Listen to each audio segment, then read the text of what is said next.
bonjour à toutes et à tous, j'espère que vous allez bien. Alors je voulais aujourd'hui évoquer un sujet qui fait débat, qui n'est pas forcément fondé scientifiquement, c'est le sujet des enfants souris. Voilà, on en a entendu parler récemment au cours d'affaires très médiatisées, que ce soit des disparitions, notamment pour le petit Émile, il y a quelques années, l'affaire de la petite Maddy qui avait disparu en 2006, il me semble. Plus récemment également pour la jeune Lola, etc. Alors, personnellement, je n'avais pas trop d'idées sur la question. Et j'ai regardé un peu sur Internet les articles qui évoquaient ce sujet. Et je suis tombée sur quelques articles assez intéressants qui expliquent déjà ce que c'est que la tradition Zouri. Parce que c'est vrai que, à part, personnellement, j'avais entendu qu'il s'agissait d'enfants qui possédaient certaines caractéristiques physiques, mais je ne savais pas quelle était l'origine de cette croyance populaire.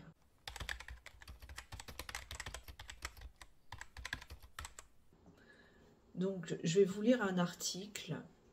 On dit en fait que l'origine de la tradition Zouri remonte à une époque où les terres, les puits et les cimetières faisaient office de banque pour de nombreuses familles qui venaient y cacher leurs richesses.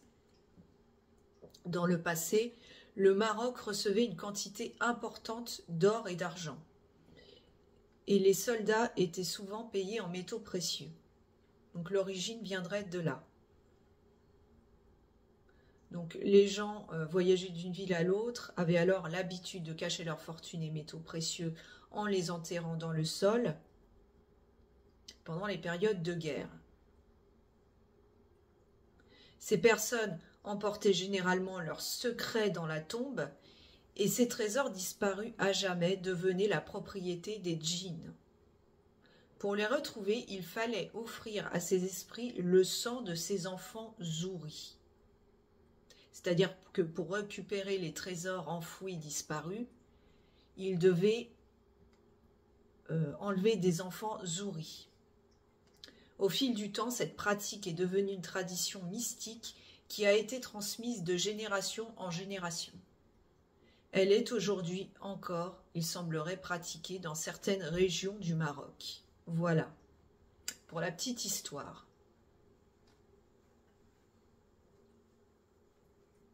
Donc ça, c'est l'origine de l'histoire des enfants zouris. Puisqu'en fait, les adeptes de cette croyance, je passe certains passages, mais estiment que la meilleure façon de localiser ces trésors est d'utiliser le sang d'un enfant zouri, car il est considéré comme un être pur et innocent, qui n'a pas encore été corrompu par le monde. Voilà pour la petite histoire.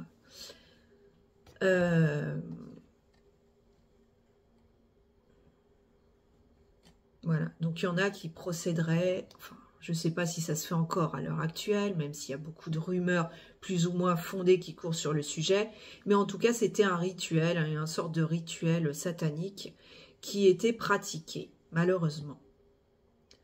Alors, qu'est-ce qu'un enfant zouri? Quelles sont ses caractéristiques physiques?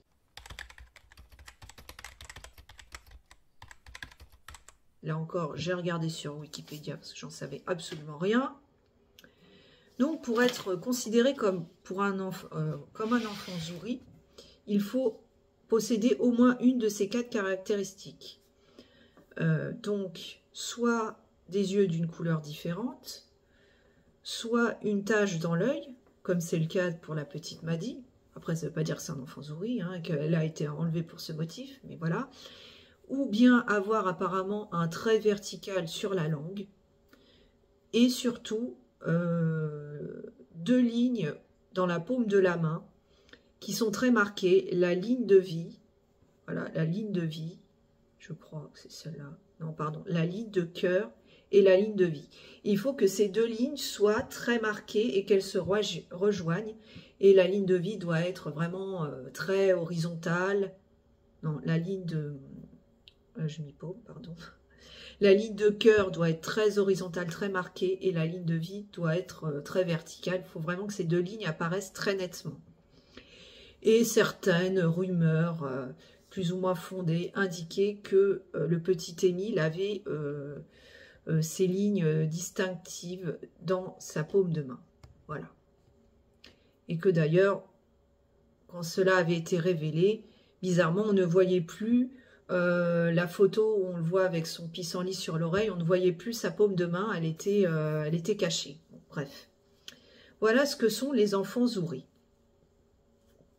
Donc il faut savoir que malheureusement, ces pratiques perdurent dans certains endroits, notamment dans certains pays du Maghreb, et notamment sur les enfants albinos.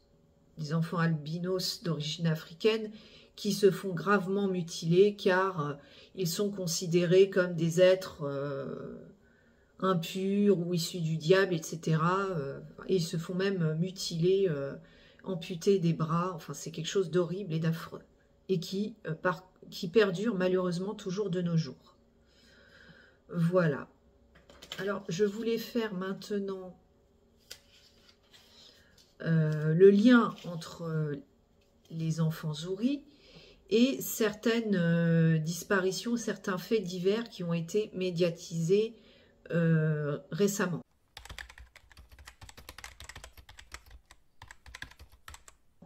Alors, pour prendre l'affaire la moins récente, je vais l'évoquer brièvement, c'est l'enlèvement de Madi en 2006, me semble-t-il, au Portugal. Hein, donc, je ne vais pas refaire le topo, mais une famille anglaise qui passait une semaine au Portugal avec ses 3 enfants, donc Madi 4 ans, 3 ou 4 ans au moment des faits, et ses jumeaux qui avaient 1 an. La petite Madi a disparu au cours d'une soirée, tandis que les parents étaient au restaurant avec plusieurs de leurs amis. C'était un hôtel-club. Je ne vais pas refaire l'histoire, parce que ce serait beaucoup trop long dans cette vidéo. Mais en tout cas, Madi avait un signe distinctif physique particulier, c'est-à-dire qu'elle avait une tache dans l'œil. Elle avait des yeux déjà d'une couleur assez particulière et elle avait une tache. C'était vraiment un élément physique distinctif et certains ont dit que c'était un enfant zouri et qu'elle aurait pu être enlevée pour procéder à des rites sacrificiels. Voilà. Plus récemment, on a évidemment la disparition. Alors, on a la disparition d'Émile. Pour certains, il s'agit d'un enfant zouri car il a les cheveux blonds et il a surtout 2 lignes dans la main très distinctives. Alors, il faut savoir que les cheveux blonds ne sont pas un critère pour déterminer si un enfant est zouri ou non. J'ai même vu passer des rumeurs assez farfelues, comme quoi Émile n'était pas l'enfant biologique de ses parents parce que ses parents étaient bruns et que l'enfant était blond. Alors ça, je trouve ça complètement idiot puisque vous n'êtes pas, chacun sait, hein, vous n'êtes pas sans savoir que beaucoup d'enfants, notamment des Européens, sont blonds. Moi, j'en connais personnellement, mon père, pour citer mon père, qui est né, il avait les cheveux pratiquement blancs, il était très blond, et au fur et à mesure des années, il a foncé, et une fois adulte, il est devenu très brun. Voilà. Donc, des enfants qui sont blonds, enfants, et qui, au fur et à mesure qu'ils vieillissent, qu'ils sont adolescents et adultes, deviennent bruns, il y en a plein, donc ça n'a aucun sens. Bon, parenthèse refermée. Il y a également, s'agissant de l'affaire Lola, donc qui a été tuée il y a un peu plus d'1 an malheureusement par Dabiabé. Je l'avais évoqué d'ailleurs au cours d'une vidéo précédente, qui aurait fait l'objet, pour certains, qui auraient été victimes en fait d'un rite satanique. Alors là, on n'est plus vraiment sur l'enfant zouri, quoique ça se mélange un peu, mais on est sur un rite satanique, c'est-à-dire qu'on aurait procédé, on aurait tué la jeune fille pour prélever son sang qui contiendrait l'adénochrome. On aurait procédé à un rite sacrificiel sur fond d'adénochrome. Donc l'adénochrome, c'est une substance, alors j'avais vu un article sur internet, en fait c'est une substance qui est produite naturellement par le corps et notamment par les jeunes enfants.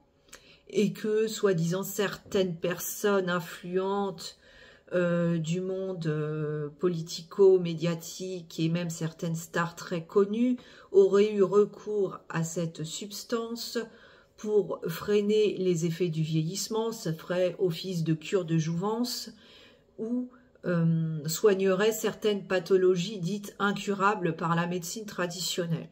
Voilà où on en est. Donc il faut savoir que l'adénochrome est synthétisé par l'oxydation de l'adrénaline et serait une substance hallucinogène, que sa consommation pouvait entraîner une schizophrénie ou autres troubles mentaux. Voilà. Donc cette substance a fait l'objet de tout un tas de théories du complot, puisque certains individus, comme je disais, haut placés, procéderaient par la torture à l'exaction d'adénochrome sur des enfants lors de rituels sataniques pour leur usage personnel, mais aussi pour la revente de cette substance au regard de ses prétendues vertus psychotropes et rajeunissantes. Il faut savoir qu'à l'heure actuelle, cette théorie complotiste est absolument dénuée de tout fondement scientifique. Voilà. Alors, ce que je voulais dire, donc je reviens sur l'affaire Lola. Donc, certains soupçonneraient en fait Dabia, effectivement qui a tué Lola, d'être en fait le bras armé d'une puissante organisation qui procéderait à des rites sacrificiels sur des enfants, à des enlèvements pour des trafics humains ou des trafics d'organes. Pour l'instant, dans cette affaire, cela n'a pas été prouvé. On sait que Dabia est la principale suspecte, on sait que c'est elle, a priori, qui a procédé, qui a ôté la vie de la jeune Lola, mais on ne sait pas si c'est vraiment la partie émergée de l'iceberg et si finalement c'est l'arbre, Dabia est l'arbre qui cache la forêt et qu'il y a une organisation derrière tout ça. Alors, je vais un petit peu m'attarder sur le parcours de Dabia au moment où elle a tué, après avoir tué Lola, parce que dans ma précédente vidéo, je n'avais pas connaissance de certains éléments qu'une abonnée, que je remercie, m'a transmis ensuite. Et c'est très intéressant.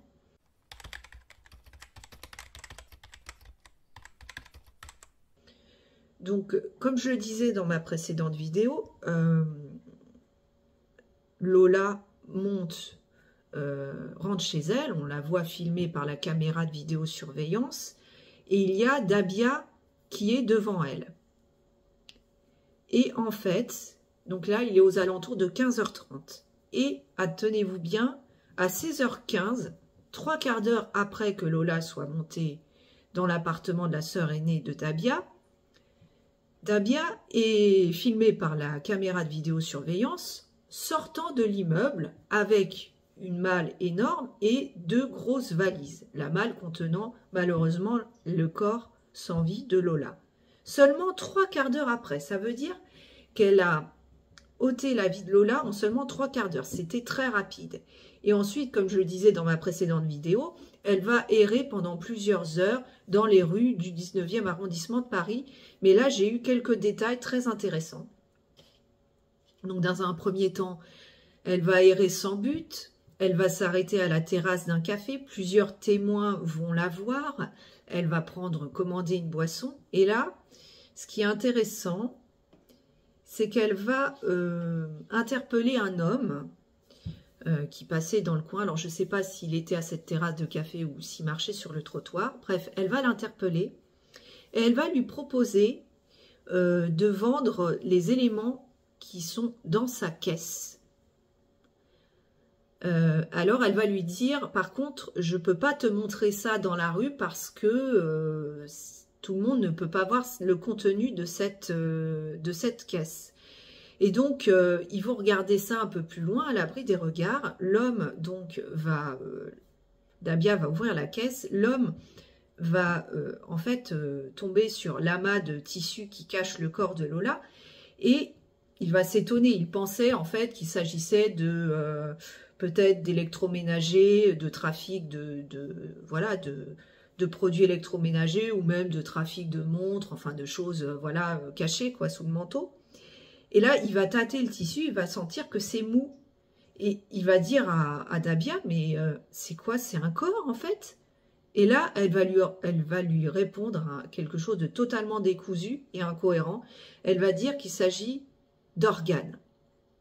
Et donc là, l'homme est complètement désarçonné. Il se rend compte qu'il a affaire à une folle dingue, quoi. Et il va s'en aller choqué et il va la suivre du coin de l'œil parce qu'elle va rester dans le coin.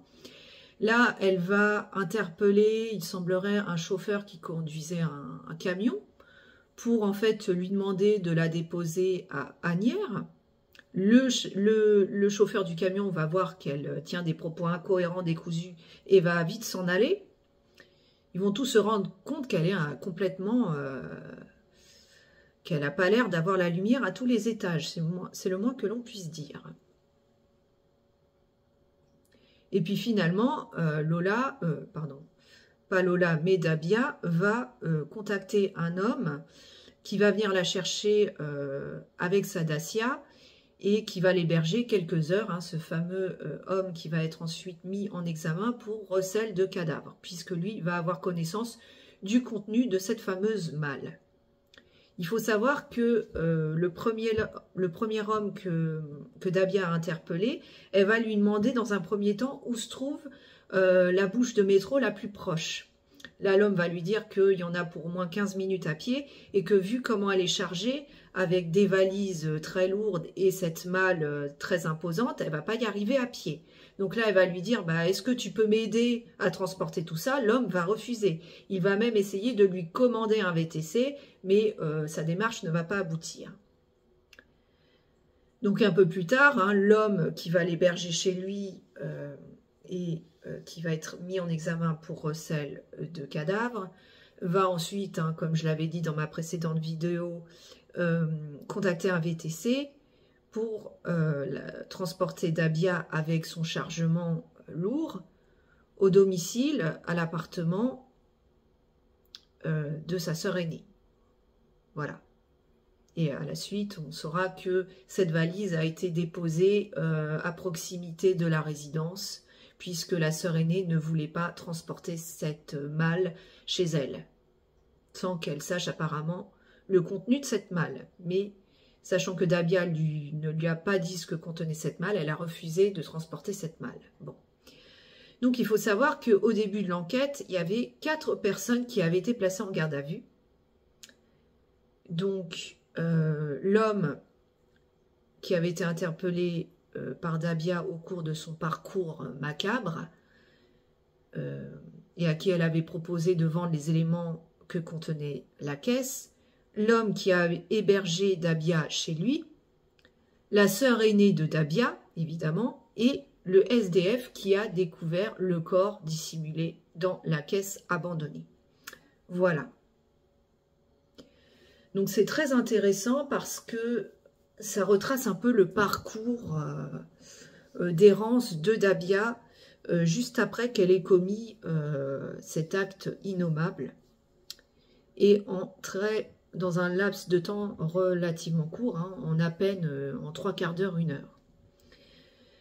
Faut savoir que le père de Lola, hein, qui est apparu dans une interview médiatisée par une chaîne d'information, très affecté évidemment, complètement détruit par la disparition de sa fille. Il faut savoir que la famille a implosé, hein, et qu'il est actuellement séparé de la mère de Lola, qu'il a replongé dans l'alcool. Il a indiqué avec véhémence que contrairement à ce qu'avait prétendu Dabia au cours de son audition, lorsqu'on lui avait demandé en fait pourquoi elle s'en était pris à Lola, elle avait invoqué un motif totalement futile, c'est-à-dire que la jeune fille lui aurait refusé l'ouverture de l'immeuble, elle aurait refusé de lui passer son badge pour qu'elle puisse pénétrer à l'intérieur de l'immeuble. Il faut savoir que c'est faux. En fait, Dabia disposait d'un badge Il semblerait qu'elle ait ouvert elle-même la porte de l'immeuble et que Lola était juste derrière. Donc en fait, la raison absolument futile qu'elle invoque pour expliquer pourquoi elle s'en est pris à Lola ne tient absolument pas debout. Et même s'il y avait une histoire de badge que Lola aurait refusé de lui donner, ça tenait pas debout non plus. Évidemment que ça, rien ne justifie l'acte ignoble qu'elle a commis.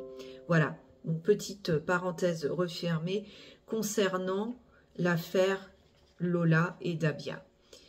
Donc effectivement, rituel satanique, tout ça, ça n'a pas été prouvé pour le moment. Est-ce qu'elle a eu des complices? Pour l'instant, l'enquête ne l'a pas révélé. Il y a certaines personnes qui pensaient également à un trafic d'organes. Voilà, un trafic d'organes.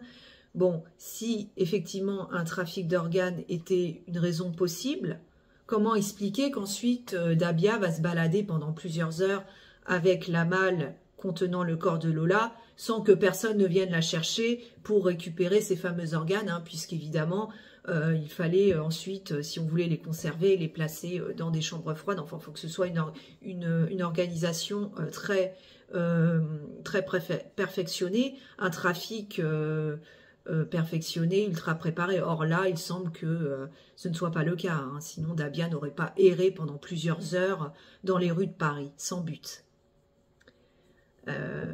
Tout ce que ça prouve, c'est qu'effectivement, elle est dérangée, mais encore une fois, ça ne présage en rien de son irresponsabilité pénale. Je rappelle que le premier rapport psychiatrique indique que que Dabia avait toute sa tête au moment où elle a commis cet acte innommable, qu'elle avait absolument conscience de ce qu'elle faisait et que donc elle n'avait pas d'abolition du discernement au moment où elle a commis cet acte. C'est important de le souligner, puisque ça engage sa responsabilité pénale. Donc voilà ce que je voulais dire s'agissant des enfants Zouri et de leur éventuel lien avec les disparitions récentes d'enfants. Tout ça, pour le moment, ce sont des croyances populaires. Ça ne veut pas dire que ça n'existe pas dans les faits, mais en tout cas, ce n'est pas prouvé scientifiquement et s'agissant de ces affaires, il faudrait les reprendre une à une pour savoir si éventuellement cette piste peut être envisagée, s'agissant par exemple de l'enlèvement du petit Émile ou de la disparition, de l'enlèvement de Madi, etc. Voilà. Bon, bah, je voulais juste faire un petit résumé là-dessus. Bon, c'est un peu décousu mes propos, je m'en excuse à l'avance. J'ai essayé de faire un résumé sur ce que j'avais pu entendre et voir de mon côté. J'espère que cette vidéo vous aura intéressé. N'hésitez pas à me faire part de vos commentaires dans la barre des commentaires, de votre opinion sur ces différentes affaires de meurtre et de disparition impliquant de jeunes enfants. Voilà. N'hésitez pas donc à commenter cette vidéo. Si ça vous a plu, lâchez un petit pouce bleu, partagez et abonnez-vous, ça aide au référencement. Voilà, vous connaissez la chanson maintenant. Quant à moi, je vous dis à très bientôt pour une prochaine vidéo. Portez-vous bien et d'ici là, affaire à suivre. Salut!